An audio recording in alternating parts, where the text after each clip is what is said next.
All right, 23.1. The name of this workout should be don't row too fast to start. Do not row your first 60 calories too fast. Nothing else I'm gonna say in this video really matters, because if you don't listen to that, it doesn't matter. You're gonna settle into your pace in these other movements once you're done the row. You're gonna find your pace, you're gonna break up your wall balls, you're gonna break up your toes to bar. All those things are gonna naturally kind of happen. You're gonna technically do them how you usually do them. Nothing I'm gonna say is gonna change that. Don't row too fast. Let's go through the rowing paces that we saw from the live announcement from the pros. Lazar, 2 minutes, 10 seconds, average pace, 1660 calories per hour. So when you're rowing, you're gonna see the calories per hour fluctuate up and down with every single pull. On average, what that would have shown him was 1660. BKG, 225, 1490 calories per hour. So most of the time when he's looking at the screen, it probably said 1500, 1500. When I did this back in 2014, I did the row in 2 minutes 30, and on average that's 1440. Back in the day, I just finished the final row and almost got to the toes to bar. So a fairly comparable score to what BKG got. BKG got a lot of no reps today. His judge was pretty particular. So, you know, he would have gotten a lot deeper into those toes to bar. He would have probably got another 10 to 20 reps in the toes to bar.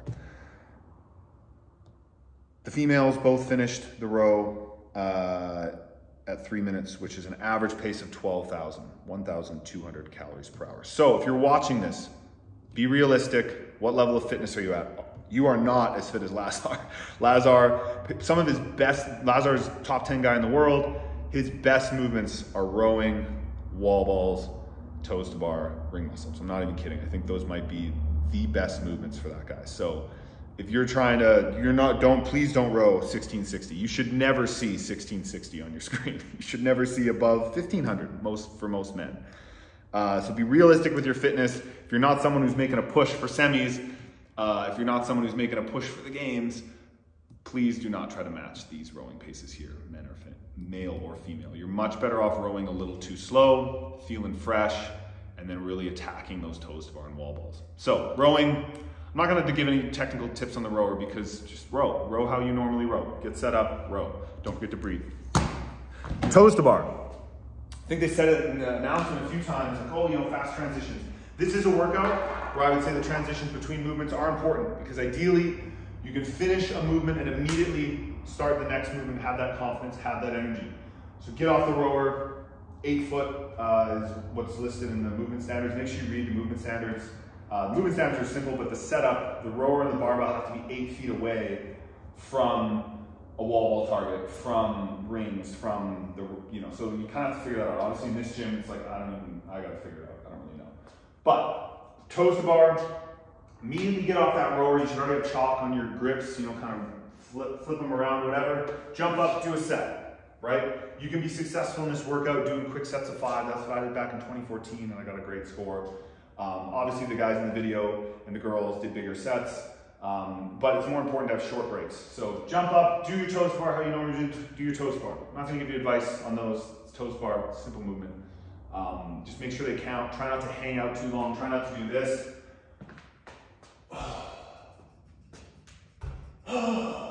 And then swing, right? Just reach up, go.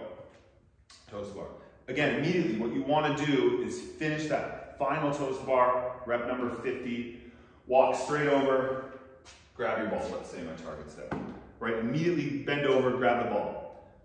Again, sets, that's up to you. By that point, you're gonna settle into your pace, right? You know that after those wall balls, you have another leg dominant movement with the clean. You're gonna be pretty tired at this point. You'll have already been working for 5 minutes of rowing and toes to bar. So the wall ball breaks are gonna be the wall ball breaks, right? I'd rather see a planned break, 10, 10, 10, 10, where you do 10, pick it up, as opposed to pushing yourself to 15 and getting to a point where you're like this, taking a long 15, 20-second break. Wall balls, you know me, I like to do the flush. You don't have to do that, but I like to throw the ball, flush my arms so they come down, because obviously if I was having a conversation for a minute and a half with my arms above my head, it's gonna be more exhausting than having them by my sides. Wall balls, make sure you go below depth, make sure you hit the target, make sure you hit above the line of the target, but do your wall balls. Again, the last few reps of the toes bar, the last few reps of the wall ball, I'm thinking about that next movement. Obviously, make sure you still complete it to the standard, but I'm sort of mentally preparing myself. Okay, as soon as I hit that rep number 40 wall ball, stepping over, power cleans.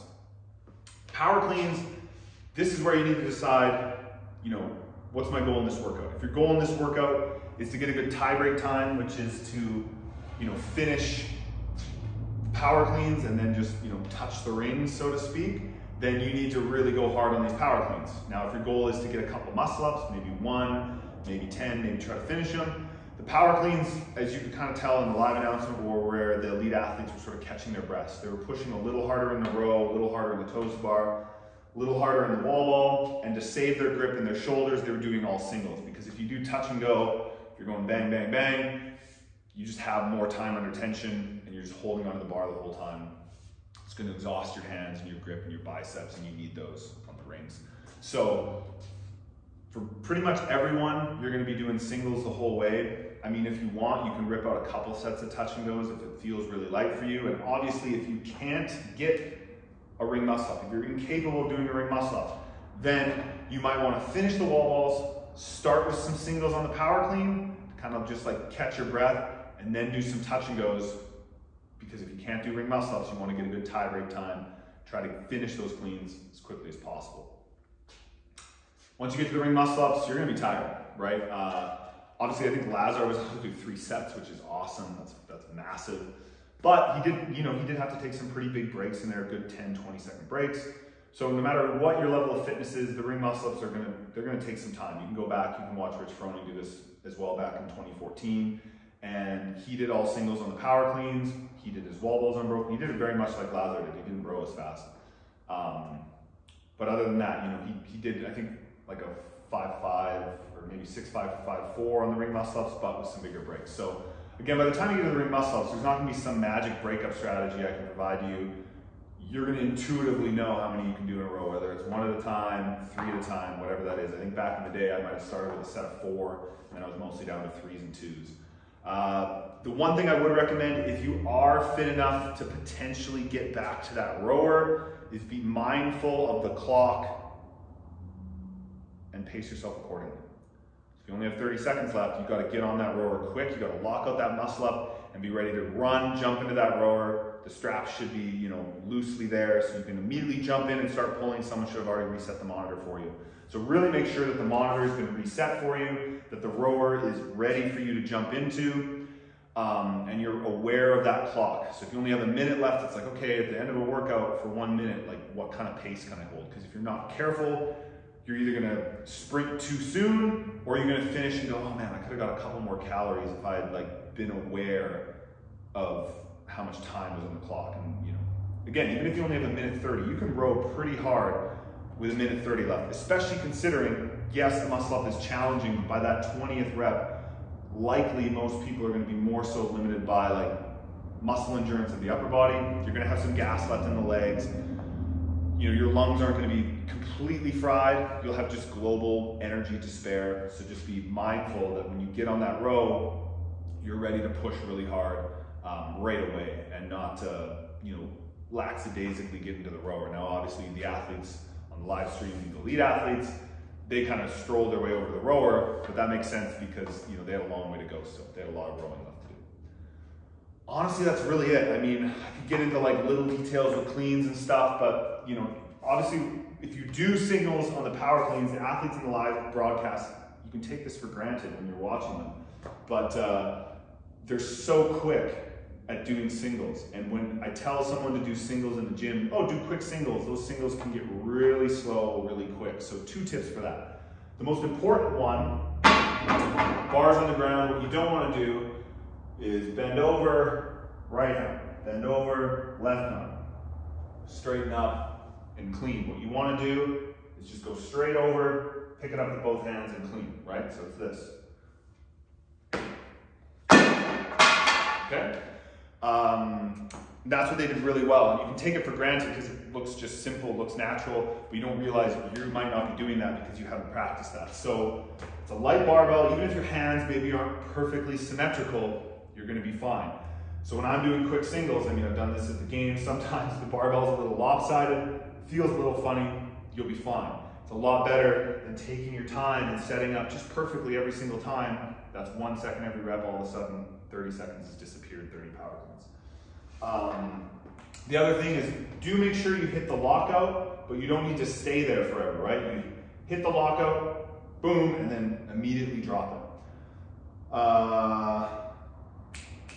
Yes, the other thing is keep an eye on the clock when you're doing power cleans. So the other movements, you've got these rests, right? You're gonna do a set of toes to bar, let's say jump up, do a set of 5, come down, take a breath or 2, set of 5, a couple breaths. In the power clean, in those rests, I'd recommend breathing in those rests and using your breath as the rest. So you lock out, drop it, maybe 2 deep breaths or 1 deep breath or 3 deep breaths, whatever it needs to be, pick up the bar. So have that cadence, but I would recommend in this movement especially keeping an eye on the clock, right? So you pick up your first clean, you go, oh, you know, the time says 8 minutes 30, right? And so you do 5 reps and then you look at the clock again. You go, okay, I did 5 reps, that took me 8 minutes 30, 9 minutes, okay, it took me 30 seconds. So now I gotta try and do 5 reps in the next 30 seconds, or 6 reps. And just keep the clock in your mind and keep it there to keep you honest, or have a coach, have a friend kind of giving you like, hey, you know, you did 5 reps in 30 seconds, or oh, those 5 reps took you 45 seconds, because it can, that time in that movement, especially when you're doing singles, is really gonna slip away on a lot of people. You're like, oh man, I thought I did fast singles, and you're gonna watch the video and you're going, man, those 30 power cleans took me 3 minutes, you know, or 4 minutes. And you're like, damn, you know, I can do grace in a minute, so, or 2 minutes, so why did it take me twice as long to do cleans without the jerks? And because those singles can really slip away on you. So keep an eye on the clock. That's about it. Remember, what did I say at the beginning of this video? Don't row too fast to start the workout. That's really all that matters. Everything else, you're gonna settle into your pace, right? You're gonna feel it out, 50 toes to bar, 40 wall balls, 30 power cleans. That's pretty cyclical. Don't start with too big of a set on the first set of toes to bar and you'll be fine. Enjoy this workout. I was saying to my wife, this is probably one of my favorite open workouts, super fun workout. Good test, great test, but also fun. So it's that nice mix between, you know, being fun, but also being very valuable and, you know, testing people. So enjoy, that's it. I got stuff to do. I gotta get ready.